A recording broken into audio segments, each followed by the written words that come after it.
সেদিন বগুড়ায় এই আগস্টের 5 তারিখে মানে 8-9 দিন আগে আমার একটা মাহফিল ছিল বগুড়াতে, তারেক জিয়া সাহেবের গ্রামে।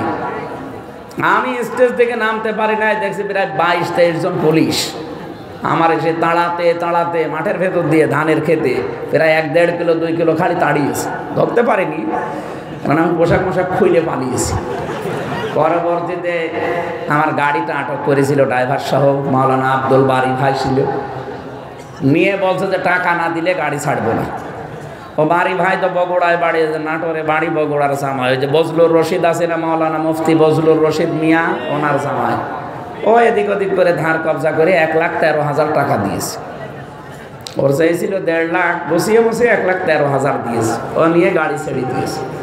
এই বিপ্লবের পরে এখন তো স্বাধীন হয়ে গেছে দেশ, ও শয়তান পালিয়েছে, আর ওর নামে বিভাগীয় মামলা হয়েছে ওসির নামে।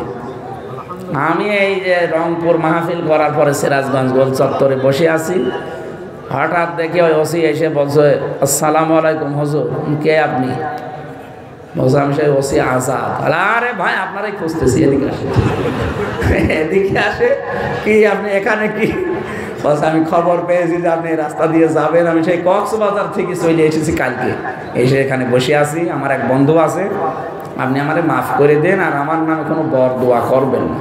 আমার যে কোনো অসুবিধা নেই, মাফ আমি এখনই করে দিলাম, আমার টাকাও ফেরত দিন। আর টাকা দেবেন না, মাফ চাবেন? কিসের মাফ? 1,13,000 টাকা দিয়েছেন এই যে আব্দুল বারী রশিদ এখানে বসা, এর টাকাগুলো ফেরত দিয়ে দেন। আমার গাড়ির কাগজপত্র সব ঠিক আছে, ড্রাইভিং লাইসেন্স আছে, আমার কোনো অসুবিধা নেই। আপনি টাকা নিলেন কোন কারণে? আর তাড়া দিয়েছিলেন, তাড়াটা আমি মাফ করে দিলাম। যা, আমার পা মা কেটে ওই দিন কি অবস্থা। তারপরও আমি বললাম মাফ করেছি, আগে টাকা ফেরত দেন, নাই তো আমার মাফ নেই। বসে ওদের টাকা নেই, টাকা নিতে কিসের জন্য এখানে বসে আছে? 7 দিন সময় দিলাম, টাকা দেওয়া লাগবে। দিয়েছে, 1 লাখ ফেরত দিয়েছে, আর 13,000 মিষ্টি খেয়েছে। ঠিক আছে, পুলিশের কাছে যে টাকা ফেরত পাওয়া যায় বাংলাদেশে মানে এই প্রথম ইতিহাস। আমার মামলার আয়ু যেটা মিজান, এ শয়তান সেদিন কল দিয়েছিলাম, 32 লাখ টাকা নিয়েছে আকিস গ্রুপের মালিকের কাছ থেকে, আর আমার বাবার কাছ থেকেও 30 লাখ। এই এতদিন মিলে 3 বছর চলেছিলাম, মানে টাকাগুলো আগে ফেরত দেন। আমার বছর হুজুর বদদোয়া দেবেন না, বদদোয়া তো দেবো না, আগে টাকা ফেরত দেন, নয়তো যদি আপনার নাম যা বলছি কোনো জায়গায় পেলে জনগণ পিটিয়ে একেবারে কুকুরের মতো পিটিয়ে মেরে ফেলবে। একেবারে খাস লোক ওরা, মনে হয় আল্লাহর নবীকে নবী বলতো না, ওদের নবী ছিল ওই আল্লাহর নবী। এইরকম কড়া লোক। রিমান্ডে যাদেরকে পেয়েছিলাম ওরা আল্লাহরও ভুল ধরে, সেই কয়টা অফিসার পেয়েছি রিমান্ডে সব আল্লাহর ভুল ধরে। আর আমি হামজা তো দূরের কথা। কি মাল খামানোর মেশিন বসিয়ে রেখেছিল জায়গায় জায়গায়, নতুন নতুন বিভাগ বানাতো। কাউন্টার টেররিজমের কোনো দরকার নেই দেশে, ওই শয়তানরা নিজেরা বানিয়েছে মাল কামানোর জন্য।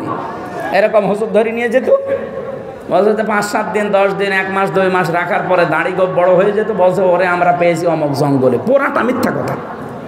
আমার সাথে তো ছিল 7 মাস 8 মাস 2 বছর পড়ে আছে, 7 বছরের মানুষ আমি পেয়েছি ওই মাটির নিচে, ওই যায় ডিবি অফিসে। ওই ঘরটা ভেঙে ফেলা দরকার, ওখানে বহু মানুষ আছে ওই সময়, এখন আর নেই হয়তো।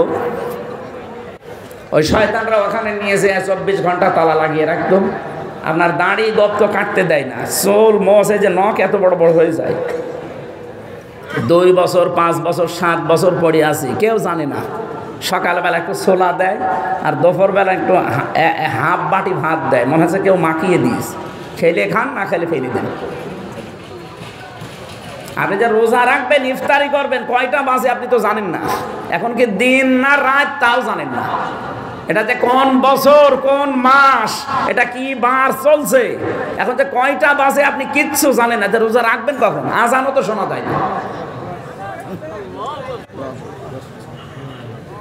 আর এরপরে আবার হাতে হ্যান্ডকাপ পরানো, পায়ের ভেতর দিয়ে আঙ্গুল দিয়ে এর ভেতরে এইভাবে দিয়ে সামনে ব্যারিকেড দিয়ে তালা লাগানো। আপনি যাবেন কোথায়? পায়ের সাথে আবার ওই যে চেন দিয়ে আটকানো। এই যে শুয়ে থাকি আমরা, এটা যে কত বড় নিয়ামত, আপনাকে 10 দিন রাখলে আপনি টের পেতেন। এই নোয়াখালী না এটা, এই হাতিয়া থানার এক আলেম ছিল আমার সাথে, মুফতি ফখরুল। ওরে আমার ফাঁসির কন্ডেম ছেলে আমার ঘরে দিয়েছিল। বলছে হামজা ভাই, আপনি যে এই যে শুয়ে থাকি, এটা যে কত বড় নিয়ামত আমি এখন টের পাচ্ছি। কেউ কেউ এই আঙ্গুলের এত বড় বড় স্যার আঙ্গুল হয়ে গেছে, 2 বছর 7 বছরে এত বড়, কাটতে দেয় না। এই আঙ্গুল দিয়ে দেওয়ালের সাথে খুশিয়ে খুশিয়ে কেউ ভাঙা ভাঙা অক্ষরে লিখে রাখতো যে ভাই যদি কেউ বাইরে যেতে পারেন এই নাম্বারটা জানাবেন যে আমি বেশি আছি।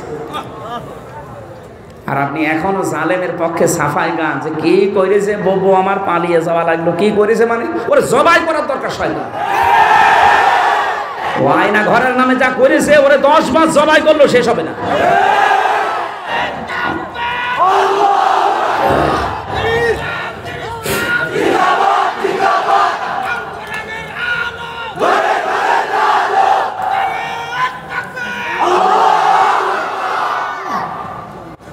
না বলেন তো, যে মানুষগুলো বিবেক থাকলে এই কথা বলে যে কি করেছে বুবু আমার পালিয়ে যাওয়া লাগলো, আপনি কি করেছে? আপনার সাথে তো করেনি, আমার সাথে হালকা হয়েছে। আমি তো মিনি আয়না ঘরে ছিলাম, আর বিগ আয়না ঘর যেটা বড় ওটা তো আমি খোঁজ খবর জানি না, ওটা মানে আরো কষ্ট।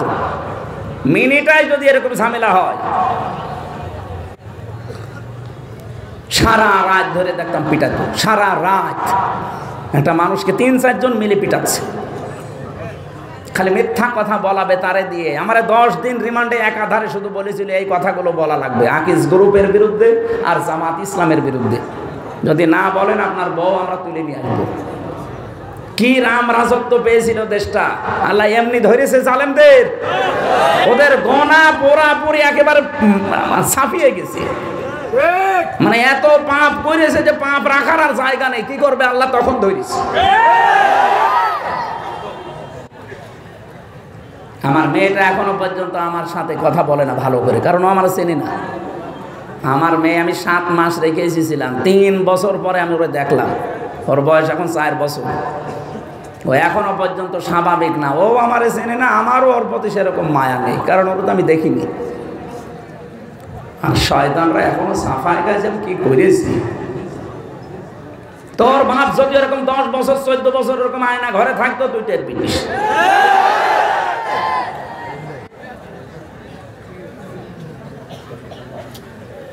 একটা জালেমকেও যেন ছাড় দেওয়া না হয়। জালেমকে ক্ষমা করে দেওয়া, ছাড় দেওয়া মানে মুসলিমের উপর অবিচার করা।